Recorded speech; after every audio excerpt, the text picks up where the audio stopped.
오늘 우리에게 주실 하나님 말씀은 마가복음 9장 2절에서 8절 말씀입니다.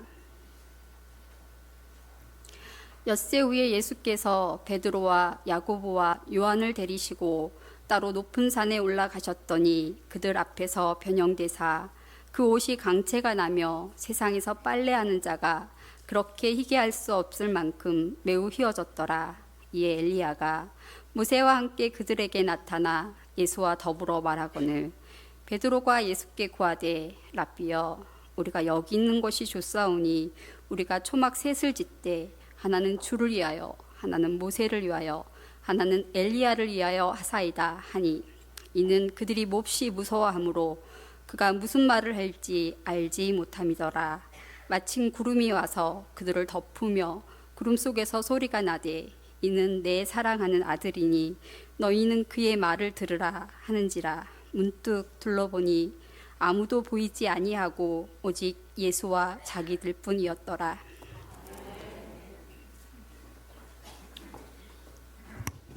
오늘도 귀한 찬양과 또 기도와 말씀 봉독에 감사를 드립니다. 우리가 살아가는 삶은 매우 복잡한 삶을 살아가고 있습니다. 그래서 우리의 삶을 온전히 아는 데는 많은 시간이 걸립니다.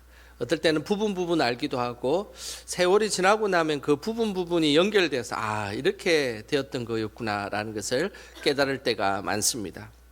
우리가 아는 속담 중에 장님이 코끼리 만지기라는 말이 있습니다. 이 말은 인도에서 유래된 말인데요. 어느 날 경면 왕이 장님들에게 코끼리라는 동물의 생김새를 알려주기 위해서 장님들을 초대를 했습니다. 그러면서 장님들을 초대해서 코끼리를 한번 만져보라고 이야기를 했습니다. 어떤 장님은 코끼리의 상아를 이렇게 만지면서 코끼리는 무같이 생겼다라고 생각을 했습니다. 그리고 또 어떤 장님은 코끼리의 머리를 만지면서 코끼리는 바위처럼 생겼다라고 생각을 했던 것이죠. 그리고 어떤 장님은 코끼리 귀를 만지면서 쭉정이와 알곡을 이렇게 그 가를 때 바람으로 그 키를 잡을 때 쓰는 그 키인 것 같다라고 생각을 했던 것입니다. 그러면서 이들은 각각 생각하기에 자신들은 분명히 만져보았고 실제로 경험해 보았으니까 자신이 생각하는 코끼리가 정말 맞을 것이다 라고 생각을 했던 것입니다. 모두가 자신이 만진 것이 코끼리의 전부인 양 이야기를 했던 것이죠. 이들이 만지고 이야기했던 것, 사실은 이들이 틀렸다고 할 수 없지 않습니까? 이들이 진짜 만져보았고 생각해 보았던 것이기 때문입니다. 하지만 부분만 보고 전체를 본다는 것, 그것은 참으로 쉽지 않은 일입니다. 우리가 하나님을 아는 우리의 믿음도 사실은 마찬가지입니다.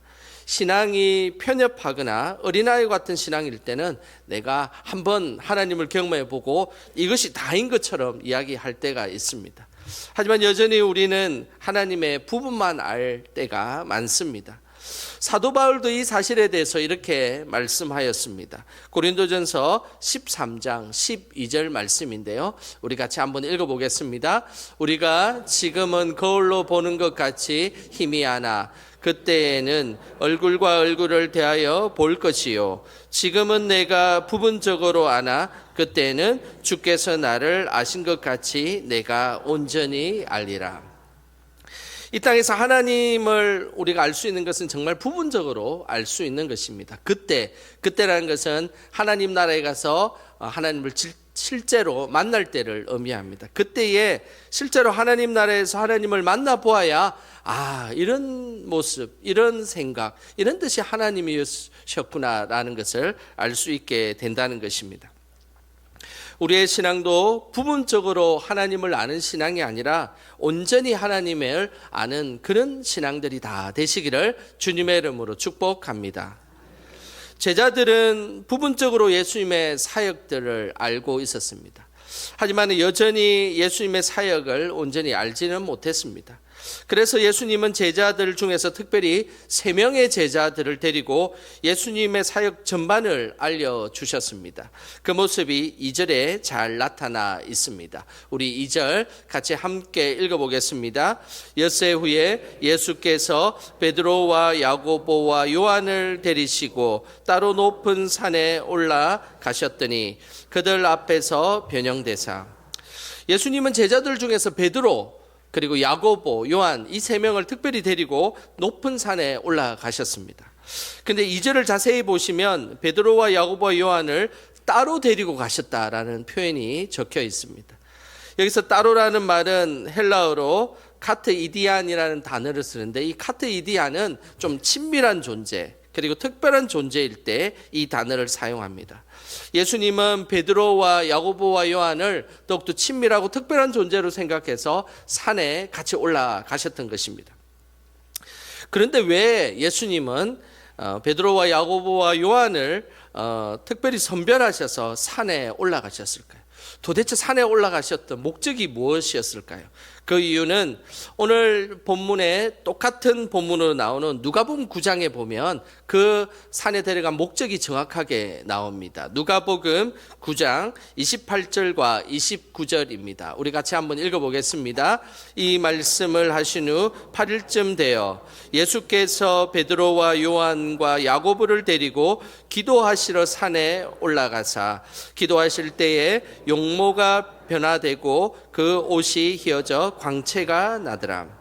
예수님께서 베드로와 야고보와 요한을 데리고 산에 올라가신 이유가 뭐라고 적혀 있습니까? 예, 맞습니다. 기도하러 가기 위해서 산에 올라가셨던 것입니다. 이 3명에는 특별한 기도가 필요했기 때문입니다. 예수님은 베드로가 초대교회 지도자가 될 것을 알고 있었습니다. 그런데 아직 불완전한 베드로를 온전한 제자로 삼고 싶었습니다. 베드로는 예수님을 향한 열정과 그리고 사랑은 충만했지만 예수님의 사역을 온전히 알지는 못했습니다. 그리고 불리하면 예수님을 모른다고 부인할 수 있는 그런 제자였습니다. 그래서 예수님은 그 부족한 베드로를 데리고 기도의 자리로 올라가셨던 것입니다. 야고보와 요한도 마찬가지입니다. 이들 형제는 초대교회의 시작과 끝을 책임졌던 그런 위대한 사도들이었습니다. 먼저 야고보는 사도행전 12장 2절에 보면 헤롯 왕의 칼에 의해서 초대교회 최초로 순교를 당했던 사람, 그 사람이 바로 야고보입니다. 최초의 순교자로 인하여서 초대교회는 위축되지 않았습니다. 오히려 부흥하는 역사가 있었고 초대교회가 더 예수님을 바라보며 예수님을 전하는 일들이 있었습니다. 야고보는 그렇지만 우레의 아들이라는 별명을 가지고 있어서 성격이 매우 불같은 사람이었습니다. 그래서 예수님은 야고보를 데리고 기도 훈련을 시키셨던 것입니다. 요한도 마찬가지입니다. 야고보가 초대교회의 시작을 책임졌다면 요한은 초대교회의 끝을 마무리를 책임졌던 인물입니다. 12명의 제자들이 다 목숨을 잃고 순교를 당했지만 요한만큼은 90세까지 살아서 초대교회를 끝까지 지키고 공동체를 든든히 세웠던 것입니다. 하지만 요한도 그의 형제 야고보처럼 우레의 아들이라는 별명을 가지고 있었습니다. 성격이 급했고 예수님의 사랑을 자신만 독차지하려고 했던 모습이 있었던 사람, 그 사람이 요한이었습니다. 그의 어머니가 예수님에게 찾아와서 예수님이 임금님이 되면 우리 요한도 한 자리 주십시오 이렇게 청탁을 했던 이유도 요한은 그만큼 세상의 욕심과 탐욕이 가득했던 인물이었기 때문입니다. 그래서 예수님은 그 탐욕 많은 요한을 데리고 산에 올라가셔서 기도하러 가셨던 것입니다. 기도의 자리라는 것은 늘 예수님이 우리를 온전케 하시는 자리입니다. 우리는 늘 온전치 못하고 부분만 하나님에 대한 신앙을 알기도 하고 또 우리의 연약함으로 인하여서 우리의 신앙이 바로 서지 못하는 경우들이 너무 많습니다. 그러나 늘 예수님은 기도의 자리로 우리를 초대하셔서 그 연약함을 강하게 채워주시고 부족함을 하나님께서 능력으로 채워주셨던 분, 그분이 바로 우리의 예수님이셨습니다. 우리도 늘 기도의 자리에서 우리의 믿음을 온전히 세우시기를 주님의 이름으로 축복합니다. 예수님은 베드로와 요한과 야고보를 기도의 자리에 부르셔서 온전한 믿음의 자리를 보여주셨습니다. 3절에 그 모습이 있는데요. 같이 한번 읽어보겠습니다. 그 옷이 광채가 나며 세상에서 빨래하는 자가 그렇게 희게 할 수 없을 만큼 매우 희어졌더라. 예수님은 기도하는 중에 그 옷이 광채가 났다라고 마가복음에는 그렇게 기록되어 있습니다. 그런데 마태복음하고 누가복음에 보면 예수님의 옷만 광채가 난 것이 아니고 얼굴도 예수님의 빛이 났다. 예수님의 얼굴이 빛났다라고 말씀하고 있습니다.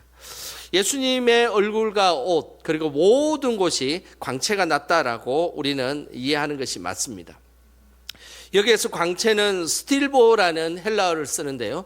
이 스틸보는 그냥 1차적으로는 금속이 빛나다, 눈이 부시도록 어떤 물체가 빛나다라는 그런 의미입니다. 그런데 이 스틸보라는 이 단어는 예수님이 부활하신 후에 그 하나님의 영광을 드러낼 때도 이 스틸보라는 단어를 씁니다. 그래서 오늘 이 예수님께서 광채가 나셨던 이유는 부활하신 예수님의 모습을 보여주셨기 때문입니다.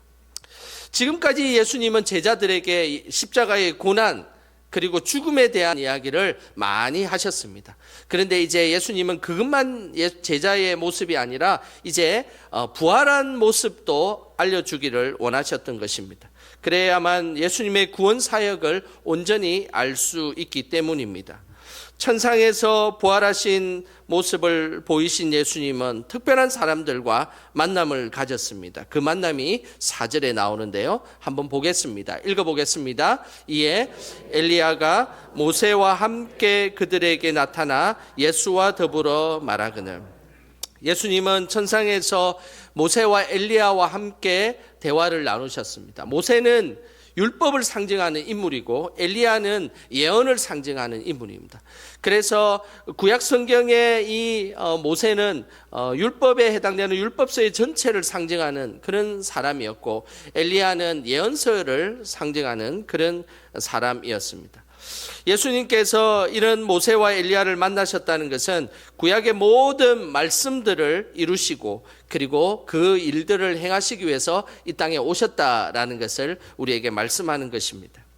구약의 모든 예언은 오실 예수님에게 초점 맞춰져 있습니다. 그래서 그 구약의 말씀을 이루고 완성하실 분, 그분이 바로 예수님이다라는 것을 보여주셨던 것입니다. 결국 예수님의 십자가의 죽으심과 부활은 구약 말씀을 성취하고 인류의 구원을 위한 사역임을 우리에게 말씀하는 것입니다. 우리의 신앙에 있어서 이는 고난과 이 부활, 십자가와 부활이라는 이것을 균형 맞추는 것, 이것은 참으로 중요한 일입니다. 고난의 십자가, 영광의 부활, 이것은 늘 우리의 신앙의 중심축이 되어서 우리의 신앙의 균형을 맞춰야 하는 것입니다. 영국의 복음주의 차세대 지도자로 칭함을 받는 팀 체스트라는 목사님이 있습니다. 팀 체스트 목사님이 쓴 십자가와 부활을 사는 일상 영웅이라는 책에 보면 고난의 십자가 그리고 영광의 부활에 대한 균형을 맞추는 것이 얼마나 중요하다라는 것을 우리에게 이야기하고 있습니다. 이 책의 일부분을 제가 한번 읽어드리겠습니다. 십자가와 부활은 기독교의 핵심 축이다. 십자가만 강조하면 과도한 경건주의자가 되기 쉽고 부활만 강조하면 과도한 승리주의자가 되기 쉽다. 우리가 십자가와 부활로 빚어질 때 영웅과 같은 삶이 될 것이다. 우리의 신앙은 한쪽에 치우쳐서는 안 됩니다. 고난의 십자가만 강조하면 과도한 경건주의자가 되는 것입니다. 늘 고난과 그 힘든 그 인생의 즐거움만을 극복하는 것이 인생의 목적인 것처럼 살아가게 되는 것이죠. 그런데 또 반대로 승리의 이 부활만을 주장하는 사람들은 과도한 승리주의자가 될 수 있습니다. 너무 승리하고 이기는 것만 생각하는 사람들은 실패하거나 낭망하는 사람들을 이해하지 못하게 되는 것이죠. 결국 우리의 신앙은 무엇입니까? 고난의 십자가 그리고 영광의 부활, 이 두 가지가 균형을 이루면서 믿음 생활하는 것, 이것이 균형된 믿음 생활이며 예수님께서 원하시는 믿음의 삶의 모습입니다. 항상 십자가와 부활 신앙으로 균형 있는 믿음 생활하는 우리가 되시기를 주님의 이름으로 축복합니다. 베드로와 요한과 야고보에게 예수님은 부활 때 변화된 모습을 보여주셨습니다. 예수님이 그곳에서 모세와 엘리야와 대화를 했습니다. 그 순간 베드로는 그 대화하는 모습을 보면서 이런 이야기를 했습니다. 베드로의 이야기가 5절에 나옵니다. 우리 5절 같이 함께 읽어보겠습니다. 베드로가 예수께 고하되 랍비여, 우리가 여기 있는 것이 좋사오니 우리가 초막 셋을 쥐때 하나는 주를 위하여, 하나는 모세를 위하여, 하나는 엘리야를 위하여 하사이다 하니. 베드로는 지금까지 예수님과 3년이라는 긴 세월 동안에 먹고 자고 정말 인간적인 예수님만을 항상 보았습니다. 그런데 예수님의 이 모습만 보다가 변형된 천상의 예수님을 보자 베드로는 감격하기 시작했습니다. 그러면서 처음 했던 말은 우리가 여기 있는 것이 좋사오니라고 그렇게 이야기를 했습니다. 우리가 여기 있는 것이 좋사오니라는 이것은 그냥 한번 이곳에 머물러 있고 싶다라는 말이 아니라 아예 그냥 눌러 앉아서 그냥 이곳에 살자라는 그런 의미입니다. 더 이상 복잡하고 힘든 산 밑에 내려가지 않고 그냥 이 산 속에서 예수님 초막 하나 짓고 모세 초막 하나 짓고 엘리야 초막 하나 짓고 그냥 이렇게 같이 살면 좋겠습니다라는 것이 베드로의 마음이었습니다. 고난의 십자가를 지지 않고 영광의 자리에만 있고 싶은 속셈이 그대로 드러난 것입니다. 우리의 신앙은 영광의 부활을 경험하게 되면 그 힘으로 고난까지 우리가 감수해야 되는 것이 우리의 신앙이 되어야 합니다. 그런데 그냥 영광의 자리, 그냥 은혜 받는 자리, 좋은 자리에만 우리가 머물러 있다면 우리의 신앙은 온전히 성숙할 수가 없습니다. 그래서 우리는 하나님께 주시는 그 은혜를 가지고 우리의 삶의 치열한 자리에 들어가서 살아내는 것, 이것이 믿음의 사람의 모습이 되어야 합니다. 하지만 우리는 늘 은혜의 자리에 머물고 있어서 그곳에 있고 싶어 합니다. 저도 기억해 보면 늘 은혜의 자리에 머물고 싶었던 그런 경험들이 많이 있습니다. 30대 초반에 있었던 일입니다. 가정에서는 결혼하자마자 첫 아이가 생겨서 자녀들을 키워야 하는 그런 상황이었습니다. 그리고 학교에서는 박사 공부를 하고 있었을 때였습니다. 그래서 늘 첫 아이가 잠을 자고 나면 이제 그제서야 저는 이제 저의 방으로 가가지고 밀린 공부와 밀린 과제를 했던 기억이 있습니다. 그런 세월을 지나는 중에 천안 쪽에서 연합 집회가 한 곳에서 있어서 제가 참석한 적이 있습니다. 그 연합 집회 때 참 큰 은혜를 받았습니다. 말씀 하나하나가 나의 그 마음밭에 새겨지는 그런 은혜를 받았습니다. 그리고 찬양을 부를 때마다 그 찬양의 가사 하나가 정말로 살아서 그 가사대로 이루어질 것 같은 그런 은혜를 받았습니다. 뿐만 아니라 성찬식을 했는데 너무 감격한 나머지 너무나 성찬식에 눈물이 나서 제가 잔을 나눠야 하는 제가 잔을 제대로 못 나누고 혼자 그렇게 서글프게 은혜의 눈물을 흘렸던 기억이 있습니다. 그렇게 해서 3일 집회가 끝나려고 하는 시점이 다가왔습니다. 근데 마음 깊은 곳에 내려가고 싶지 않은 마음이 생겼습니다. 가정에도 안 돌아가고 학교에도 안 가고 그냥 이 은혜 받는 자리에서 흠뻑 은혜만 받고 그냥 이곳에 앉아 있으면 좋겠다라는 마음이 정말로 들었습니다. 하지만 하나님이 주시는 마음은 그것이 아니었습니다. 내가 은혜를 받았으면 가정에 가서 아버지가 되고 가장의 역할을 하고, 내가 은혜를 받았으면 학교에서 학생의 역할을 감당하는 것이 나의 뜻이다라고 말씀하셨습니다. 그때 참으로 귀한 경험을 하게 되었습니다. 우리도 지금 예배 드리고 은혜 받는 이 자리가 참 귀한 자리지 않습니까? 근데 진짜 신앙은 이 받은 은혜를 가지고 나의 삶의 자리에 나가서 치열하게 살아가는 것입니다. 이것이 하나님께서 기뻐하시는 믿음의 모습입니다. 항상 은혜의 자리에만 머물지 말고 그 은혜를 통해서 우리의 삶의 자리도 담대히 나아가시기를 주님의 이름으로 축복합니다. 하나님은 두려움에 떨고 있던 제자들에게 나타나셔서 예수님이 어떤 존재인지를 분명하게 말씀하셨습니다. 그 말씀이 7절에 나옵니다. 7절 같이 읽어보겠습니다. 마침 구름이 와서 그들을 덮으며 구름 속에서 소리가 나되 이는 내 사랑하는 아들이니 너희는 그의 말을 들으라 하는지라. 하나님은 베드로와 야고보와 요한에게 말씀하셨습니다. 예수님을 향해서 이는 내 사랑하는 아들이다라고 말씀하였습니다. 하나님께서 예수님을 사랑하는 아들이다라고 말씀하신 것은 이 예수가 바로 우리를 구원할 참된 메시아이고 너희들이 기다렸던 그 메시아가 이 사람이다라는 것을 알려주신 것입니다.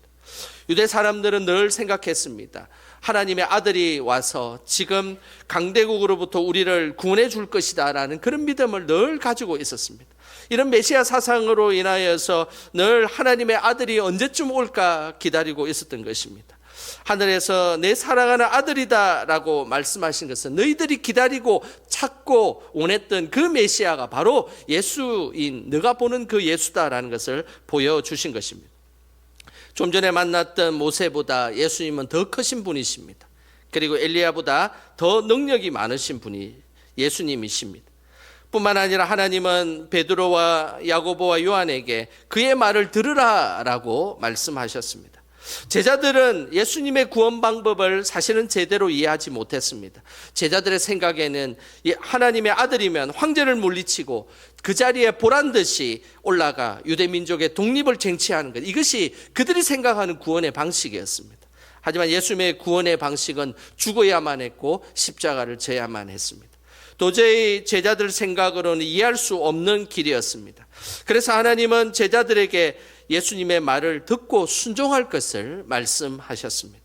우리도 참된 구원의 길인 십자가의 길을 걸음으로 늘 하나님 말씀에 순종하시기를 주님의 이름으로 축복합니다.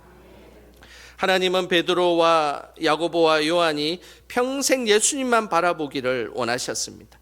그러면서 8절에 그 장면이 나옵니다. 8절 읽어보겠습니다. 문득 둘러보니 아무도 보이지 아니하고 오직 예수와 자기들 뿐이었더라. 하나님은 제자들에게 보여줬던 그 환상을 모두 걷어버리고 오직 예수님만 바라볼 수 있도록 그 자리를 만드셨습니다. 구약의 율법을 상징하는 모세가 아무리 귀한 존재인들 예수님보다 귀하겠습니까? 그리고 구약에 나타난 이 예언자인 엘리야가 아무리 능력을 많이 펼쳐도 예수님보다 더 귀한 존재일 수 있겠습니까? 그러면서 모든 것을 다 걷어버리고 오직 예수만 볼 수 있도록 하나님께서 만들어 주신 것입니다. 결국 모든 것은 예수님에게 우리의 삶을 초점 맞출 때 그것이 진정한 믿음이다라는 것을 보여주신 것입니다. 우리의 신앙이 항상 예수님에게만 초점 맞추시기를 주님의 이름으로 축복합니다. 우리나라에 오랫동안 사랑을 받고 있는 찬양팀이 하나가 있습니다. 마크스라는 찬양팀입니다. 이 찬양팀은 계속해서 많은 우리 크리스찬들에게 도전과 은혜를 주는 그런 찬양팀입니다. 이 찬양팀의 찬양을 인도하고 있는 소진영이라는 간사님이 있습니다. 이 소진영 간사님은 4대째 믿음의 가문에서 그냥 평범한 모태신앙으로 늘 교회에 다녔던 그런 인물이었습니다. 25살이 되던 그 해에 갑자기 오한이 생겨서 병원에 진료를 받아보니까 백혈병이라는 진단이 내려졌습니다. 너무 받아들이기 힘든 일이었습니다. 백혈병을 치료하기 위해 항암 치료를 하기 시작했습니다. 항암 치료를 하면서도 마크스 찬양 사역을 계속 감당하였습니다. 그런 중 백혈병에 걸린 자신을 알고도 결혼하자는 남자가 나타났습니다. 바로 지금의 남편이었습니다. 결혼하고도 항암 치료를 무려 5년간 그 항암 치료를 하게 되었습니다.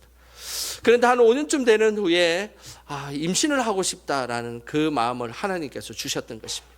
아이를 가지려면 백혈병 약을 끊어야 하고 약을 끊으면 병을 치료할 수가 없는 상황이었습니다. 이러지도 못하고 저러지도 못하는 상황이었습니다. 가족들과 남편은 말렸습니다. 아이는 나중에 가지고 약을 먹는 것이 더 중요하지 않겠냐라고 권유하였습니다. 하지만 하나님께서 약을 끊고 아이를 가지는 것이 하나님의 뜻이라는 그런 마음을 주셨던 것입니다. 그러면서 가족들의 반대를 무릅쓰고 그냥 아이를 가지겠다라고 선언하였습니다. 그때부터 기도하기 시작했습니다. 하나님, 저는 괜찮습니다. 아이를 낳게 해주십시오. 그냥 평범하게 아이 낳고 그냥 사는 가정으로 살게 해주십시오. 하나님은 끝내 소진영 간사님의 기도를 들어주셨습니다. 그러면서 아이도 낳게 해주셨고 건강도 되찾게 해주셨습니다. 그러면서 많은 이런 어려운 가운데서도 늘 마음속에 찬양이 늘 울려 퍼지고 그 찬양을 나누는 것이 그의 삶의 사명이다라는 것을 느끼게 되었습니다. 그 어려운 시간을 겪으면서 마음속에 찬양의 가사와 곡이 선명하게 만들어지는 것을 경험하게 되었습니다. 그 찬양의 가사를 제가 한번 소개해 드리겠습니다. 은혜 아니면 살아갈 수가 없네. 호흡마저도 다 주의 것이니 세상 평안과 위로 내게 없어도 예수, 오직 예수뿐이네. 크신 계획 다 볼 수도 없고 작은 고난에 지쳐도 주께 묶인 나의 모든 삶 버티고 견디게 하시네. 은혜 아니면 살아갈 수가 없네. 나의 모든 것 다 주께 맡기니 참된 평안과 위로 내게 주신 주 예수, 오직 예수뿐이네. 우리의 삶에도 늘 은혜 주시는 그 예수님 뿐임을 우리도 고백하시기를 주님의 이름으로 축복합니다. 이 시간 우리 다 같이 은혜 아니면 살아갈 수 없네, 이 찬양 같이 한번 불러보겠습니다. 은혜 아니면 살아갈 수가 없네. 호흡마저도 다 주의 것이니 세상 평안과 위로 내게 없어도 예수, 오직 예수뿐이네.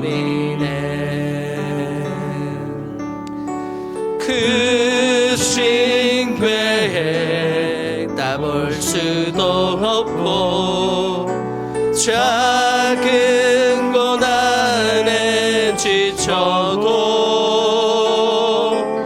주께 묶인 나의 모든 삶 버티고 견디게 하시네.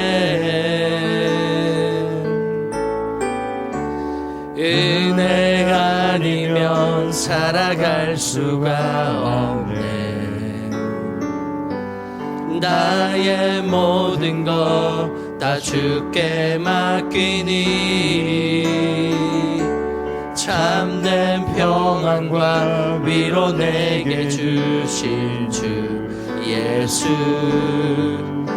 오직 예수뿐이네.